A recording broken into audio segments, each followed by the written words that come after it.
Hello, my name is Maria Miller from mathmammoth.com.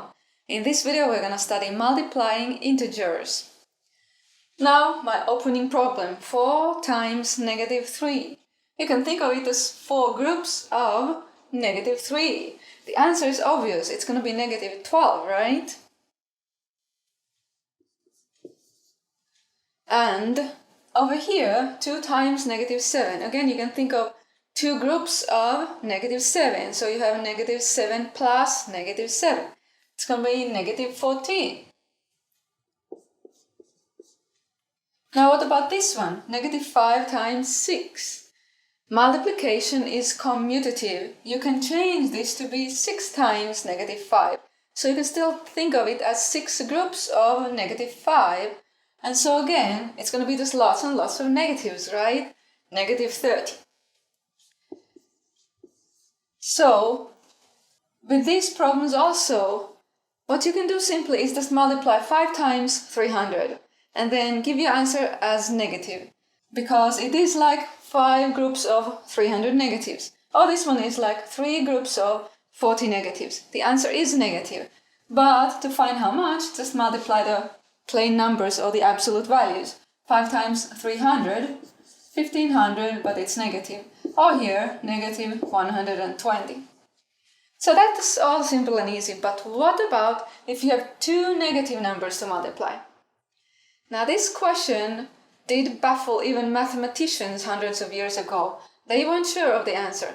So don't worry if you today are still baffled by it. I'll tell you the answer. Negative times negatives will give you a positive answer. This is 21. This one is 10. To see one reason why it has to be that way, we're going to look at patterns. And when you logically follow this pattern, you come here to negative times negative, but the answer has to be positive. Let's see.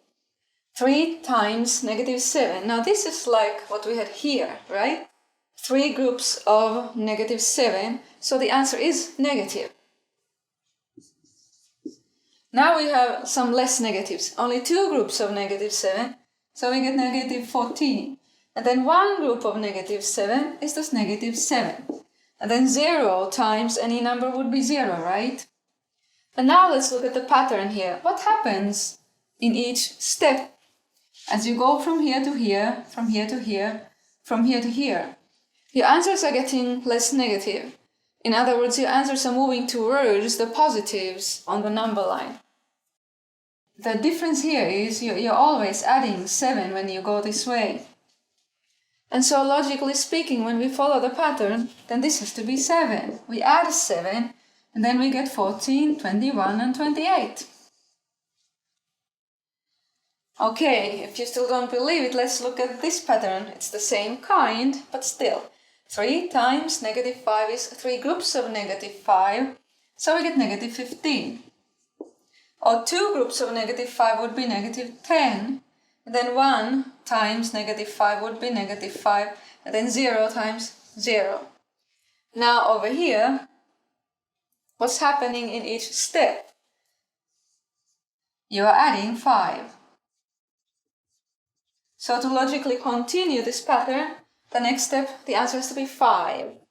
Okay, or a positive number, Negative 1 times negative 5, 5, and 10, and 15. Now, there's other ways to justify this rule. They include the usage of distributive property and algebra sum. I don't want to go into those right now. Let's practice just a little bit. Here's 2 times negative 8, negative 2 times negative 8, all the possible combinations. My first one is, here's a positive times a negative. It is like this situation here. My answer will be negative.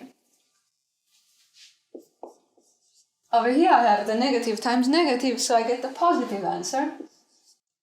Now this one is a negative times a positive. It's like 8 groups of negative 2's. The answer is negative. And of course the last one is just 2 times 8, 16. So you notice here that there was 2 ways that I can get the positive answer. And that is if my 2 numbers are positive or if my 2 numbers are negative. And then if one is negative, one positive, then I get a negative answer. And that's a good little rule of thumb to keep in mind.